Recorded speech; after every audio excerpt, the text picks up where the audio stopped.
Yeah, the funny clogs that you had to negotiate, and the conical hats. He had that first, and then he got this. Turkey. Oh, God, Jim. Yeah. Well, that's fair. I mean, it seems like Jim obviously took a lot of his personal experiences and drew from them. And also, Jim's brother lives in New Orleans, and you know the delta there at Care, really reminds me of that physically as well. So there's so many influences. 1, 2, 3. The olive groves. 4. Where we got the scene where the rock had taken out, landing and they're feeding them. Put that on after. Alright, now, princess. Same exact same thing. Where? Greece. Greece, northern Italy. So what you're gonna do now? And I always thought, you saw that, I gotta use that somewhere, and it was here. When we're looking at the costume, obviously, okay, so I think we're trying to stay away from Britain because it's just the default, but moving away from like Elizabethan when we're talking about Tudor or Edwardian, do we see those influences either in costuming or somewhere else? You guys know? Or I don't know.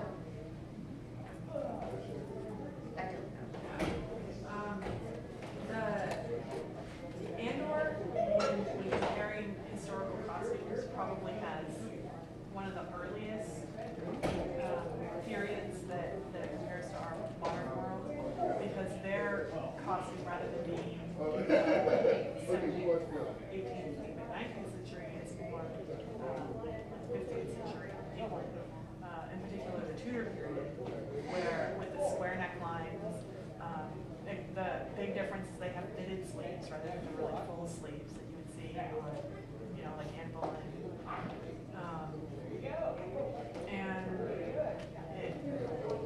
That's about the only culture where you can say, yes, this looks more like the women's clothing at least. The men's clothing is not.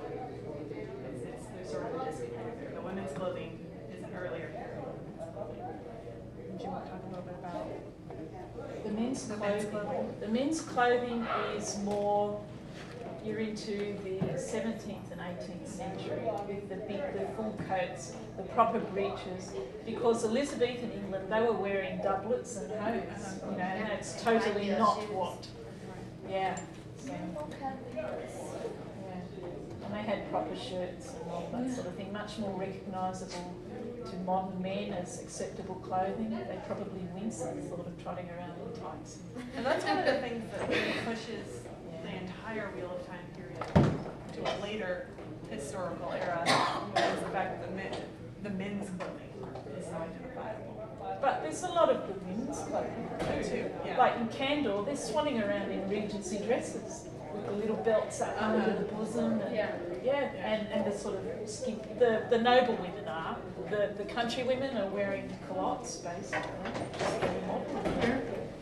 We're into the 20th century. Candor. I'm probably saying it strangely to you, sorry.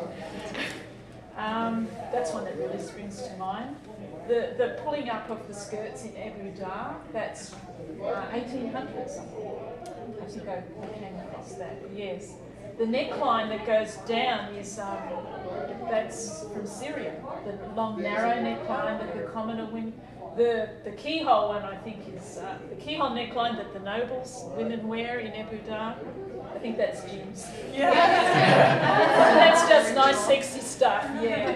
Actually, place to show your knives. Right. And speaking of that, obviously, I think one of the reasons why books resonate with so many people is that, all the details, whether it be, the marriage knives or, some of the. There's new stuff in it. Yeah. I don't know if there was any influence. You talked about the jewelry for the Mahavir coming from India. Is the rest of it just made up? I don't know.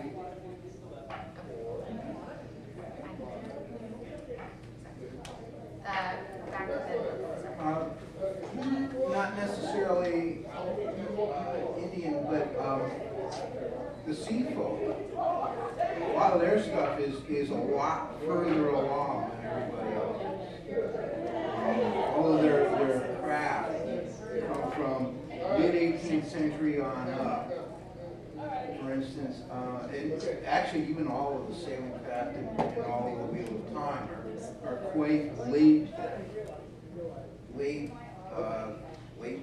mid to 18th century, late 19th century.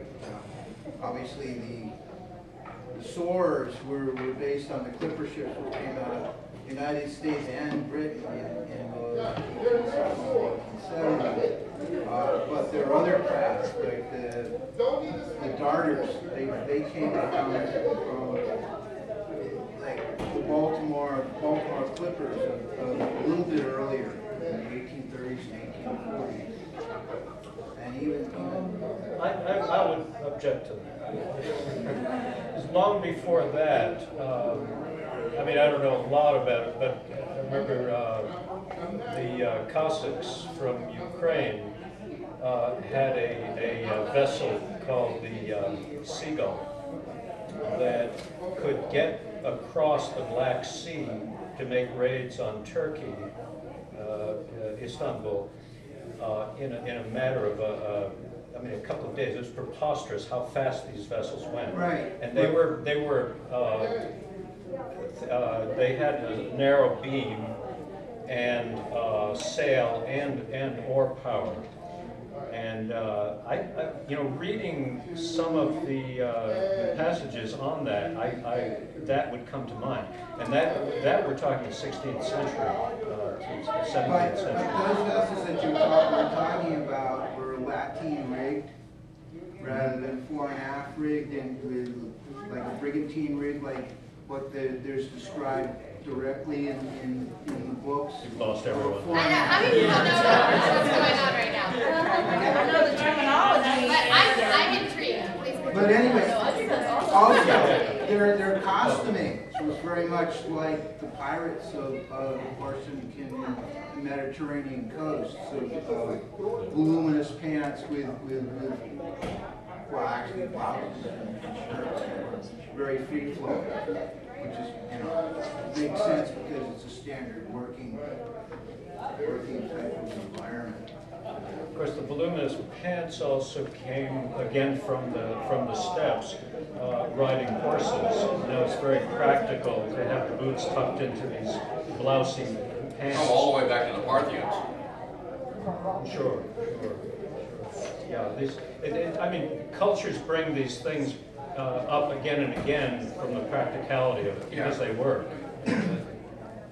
Yeah, one of the things, just like, and in the Wheel of Time, we tend to get technology and then lose it, get it again, lose it, get it again.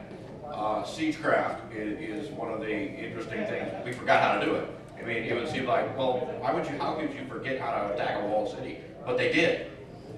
And they did it several times, actually, where they were just, okay, now all we do is just camp around it and hope they started it. Because we forgot how to tear down walls.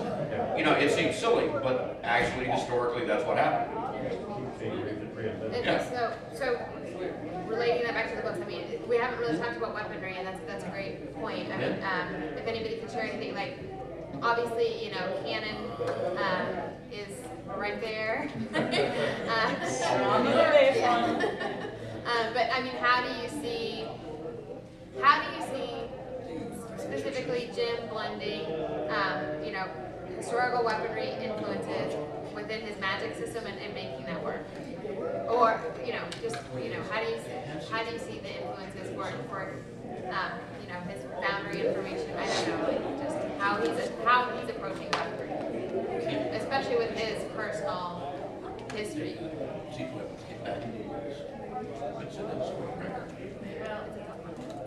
Amazing statements, like red swords and not exactly. Some of the other weapons were different. The Shang-Chen helmet, I believe, was also Japanese. There's one in the museum. There's one in the Tower of London. I don't need to see it. And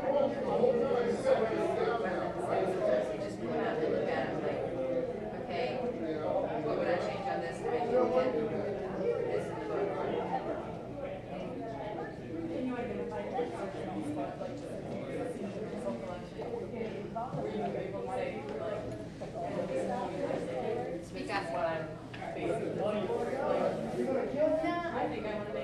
Yeah, mostly he would just tell me what the actual sword was, and tell me a story of who used it and stuff, and put it away. And I'm so clueless that, it might have been something he handed me the next day that had something, and I would never recognize it. Have you seen an influence like on the Arafel and double swords, or anything like, or I don't know, parents' acts, or obviously, he must have spent evidently a long time like learning about blacksmithing. No, that's interesting. When he started writing, got books on blacksmithing, he was writing, and parents like, really taught blacksmithing. And he did, and got some very helpful stuff.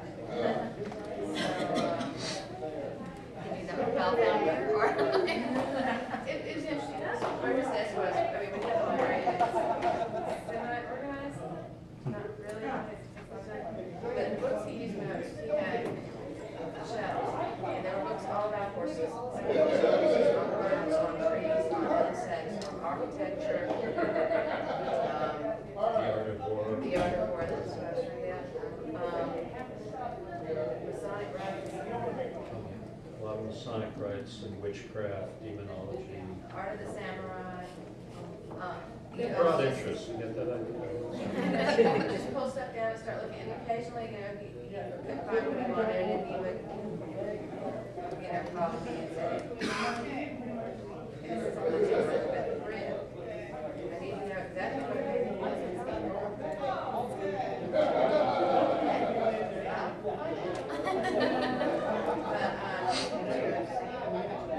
A lot, but how do you develop gunpowder from nature? It's never been done before. So, how do you clean silk if you don't have a dry cleaner down this way? So I called my sister-in-law who lives in India. How do the villagers deal with silk? So she described very detailed. So that appeared in the next book.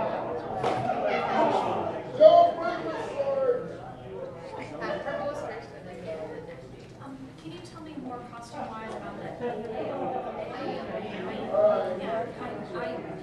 My personal area of historical interest is Central Asia and the Islamic world, and so my brain keeps trying to overlay these deep desert kind of costumes over the top, and I'm wondering if I'm in line with everybody else.